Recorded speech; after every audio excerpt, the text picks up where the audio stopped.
लुडन से breaking news दे रही हैं आपको। महकमा हेल्थ ने अताइयों के खिलाफ कार्रवाइयां तेज कर दी। Deputy district health officer doctor Mohammad Yusuf Shahzad का पुलिस के हमरा 48 पुल पर छापा। जावेद नामी अताई का अस्पताल सील, चालान हेल्थ केयर कमीशन को भिजवा दिया। मुतअद्दिद अताई डिप्टी डीएचओ की खबर सुनकर अपने अड्डे बंद करके फरार हो गए। तफसीलात के मुताबिक महकमा हेल्थ विहाड़ी की तरफ से डिप्टी कमिश्नर सैयद आसिफ हुसैन शाह के अहकामात के मुताबिक CEO health doctor Mohammad Siddique की सरबराही में अताइयों के खिलाफ भरपूर मुहिम जारी है।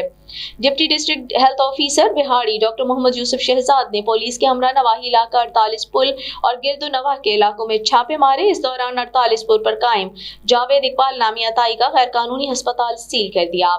छापे के दौरान अताई जावेद इकबाल के इस गैर कानूनी अस्पताल से नशा आवर इंजेक्शन समेत दीगर ममनू अद्वियात भी बरामद हुई, जबकि मरीज भी अस्पताल में जेर इलाज थे, जिनका अताई खुद इलाज मुआवजा करते पाया गया, जिस पर deputy DHO doctor Yousuf Shahzad ने इस मौत को फौरी तौर पर सील करते हुए चालान हेल्थ केयर कमीशन को भिजवा दिया, जबकि दीगर कई अताई डिप्टी डीएचओ की खबर सुनते ही फरार हो गए। इस मौके पर deputy DHO doctor Mohammad Yusuf Shahzad का कहना था कि एंटी क्विक मुहिम बिला तफरीक तेजी से जारी है, किसी को भी इंसानी जानों से खेलने की हरगिज इजाजत नहीं। उनका यह भी कहना था ऐसे अस्पताल जिन पर सिर्फ डॉक्टर हजरात के बोर्ड लगाए गए हैं, जबकि उन्हें कोई नॉन क्वालिफाइड फर्द चला रहा है, ये सब सील किए जाएंगे और उनके चालान हेल्थ केयर कमीशन को भिजवाए जाएंगे।